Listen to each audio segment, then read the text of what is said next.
First of all, ang sabi ni Harry, status quo. Hindi yan ang status quo eh. Ang status quo, at the time that President Duterte came to office, we were fixing the, inaayos na natin, rini-repair na natin yung Sierra Madre. So, yung nag-agree sila na ang status quo, pagkain at tubig lang papadala, hindi yun ang status quo. Dehado tayo doon. Kasi everybody knows na yung BRP Sierra Madre, lulubog na. The rusty na yan eh. Kinakalawang na yan eh. So there is really need to retrofit it, no? To repair it para at least tumagal tayo dyan. Kasi pag lumubog yan, wala na tayong presence dyan. No? Papasok na yung China.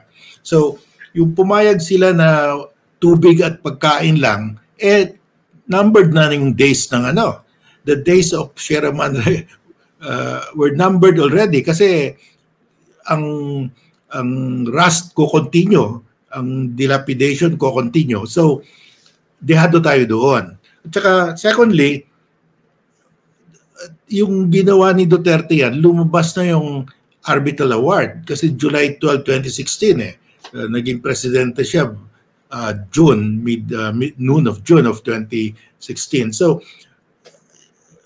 may Arbitral Award na. Ang sinabi ng Arbitral Award, yung Ayungin Shoal, part of the EEZ, Exclusive Economic Zone of the Philippines. So, dapat hindi na sila pumayag.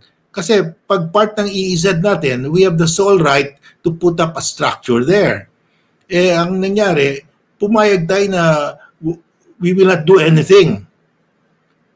That's against our right as the coastal state, as jurisdiction over the EEZ. No? Kasi sabi ng tribunal, yung Ayungin Shoal, EEZ ng Pilipinas yan. That means we can put up a structure there. In fact, tayo lang pwede maglagay ng structure.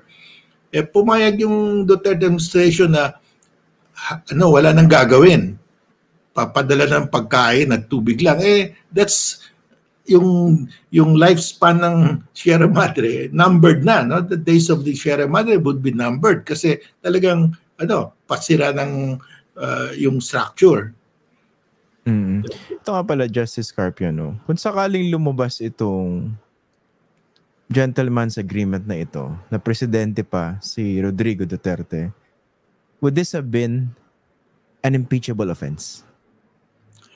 Well, that would be an impeachable offense kasi wala naman siyang power to waive our exclusive economic zone. We have, klaro naman, sinabi ng Arbitral Award, part of the exclusive economic zone of the Philippines, yung Ayungin Shoal. The President has no power, has no authority to waive that. Kasi it can only be waived in a treaty. Hindi pwedeng pamimigay niya lang, hindi naman sa kanya yung personal. The process has to be followed. That will need a treaty, no, to be ratified by the Senate. So, of course, ang mangyari niyan, wala namang mag-file sa kanya o hindi naman mag-prosper pag finailan siya ng impeachment kasi hawak niya naman yung Congress. Hawak niya yung House at saka Senate at that time. But pag ang tanong mo, is that impeachable? I think it's impeachable. So, kasi di ba marami pong elements yung offense that can be considered as impeachable. So, mukhang saan po ba yan babagsak? Culpable violation of the Constitution? Culpable violation of the Constitution. Kasi sinabi ng Constitution sa Ligang Batas natin, the state must protect its marine wealth in its exclusive economic zone. Must protect its marine wealth in its exclusive economic zone and reserve its use and enjoyment exclusively for Filipinos. Hindi niya pinoprotektahan. Kasi pumayag siya na hindi na aayusin yung Sierra Madre. Hindi na tatagal yung outpost natin doon.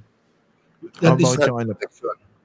How about yung isa po, yung betrayal of public trust na mukhang mas malawak po yun. Kasi yung betrayal of public trust, catch-all provision yan eh. Pwede mo ibagsak lahat ng mga reason dyan eh. So yung dalawang provision na yun, pwedeng gagamitin yun. Okay. Anyway, gusto ko lang po sanang to set the record straight kasi nga isa po sa mga problema rito parang may lusot pa rin, no? Pag sinabi pong gentleman's agreement, ano ba yun? Verbal? Nakasulat ba yun? Nag-handshake lang ba yun? I mean, we don't know. Ang pinangahawakan lang po natin yung sinabi ni Harry Roque at saka yung binabanggit din po ng China. So, given that situation or predicament, I mean, how can we navigate that po? Well, first of all, since it's a gentleman's agreement, that's only an agreement between the two gentlemen. No? Gentlemen kuno sila. So between President Xi and President Duterte, it is not binding to the successor of Duterte or Xi. Kaya tama yung ginawa ni President BBM. No? Sabi niya, if there is such an agreement, I rescind it. Kasi delikado yon. Baka sabihin ng China, oh, you are bound also by that. Malaking problema yon.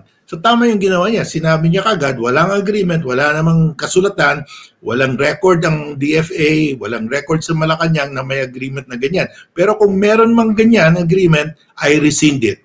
Tama yon. That's the correct thing to do. Sa bagay, nalinaw yan. No? I think it was last year by President Marcos. Okay. Ito po kanina, may balita na lumabas sa Inquirer.net. Mukhang na-interview nila si Attorney Harry Roque. At ang angulo rito is, according daw kay Attorney Harry Roque, the Philippines may lose ayungin if it continues to impose yung hardline stance na yan. No? I think isa to sa mga perspectives na nakikita rin po natin lumulutang. No? Do you think this could really be the case po? Na kung magmatigas ang Pilipinas dito, baka ultimately mawala sa atin altogether yung ayungin shoal po. Pag sumunod tayo sa gentleman's agreement nila, mawawala yung ayungin shoal. Sigurado yon. Kasi lulubog yung Sierra Madre, wala tayong outpost. So the only way we can keep that is to continue the outpost. So dapat magmatigas tayo to continue the outpost. Dapat yan, in fact, ang proposal ko to convert that to a civilian presence, civilian structure. Magtayo tayo ng lighthouse at saka Marine Research Center.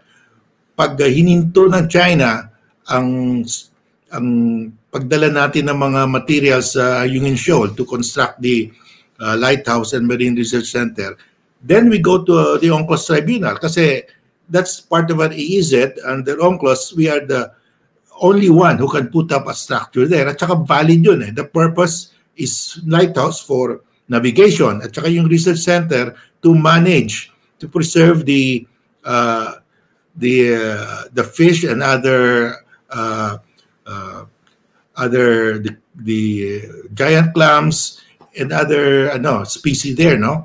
So kasi that's allowed under UNCLOS. You can put up a structure to preserve the marine environment, and that's precisely the purpose of a Marine Research Center, to preserve the marine environment and to prevent the Chinese fishermen. Kasi pag wala tayo doon, papasok yung mga Chinese fishermen, sisirain nila yung reef para makuha nila yung giant clams. Nangyari yan recently sa Skoda Shoal at Rusol Reef, no? Kaya that's why we're planning, the DOJ is planning to file a case for destruction of the environment. Hindi nila magawa yan sa Ayungin Shoal kasi andun tayo. Pero pag wala na tayo dyan, dadating na yung mga Chinese fishermen, uubusin na nila yun. Sirain nila yung coral reef para they can extract, makuha nila yung mga giant clams na patay na. Kasi hindi naman yung meat ng giant clams ang gusto nila. Gusto nila yung shell kasi yun, pag kinarve nila yon, napaka-expensive na yon, no? Kung nagustuhan niyo po itong video na ito, paki-like at share na lang po para mas marami pong makakita at makapanood. Kung gusto niyo po makibalita, follow niyo na rin po ako sa aking mga social media accounts na nakasulat po sa screen. Pwede rin po kayo magpadala ng super thanks, super like, super chat at super sticker sa YouTube, saka Facebook stars po.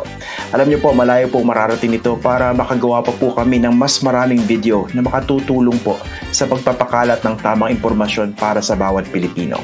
Kada like, subscribe, follow at share ay pagsuporta po sa tunay na independent journalism sa bansa. Maraming salamat po.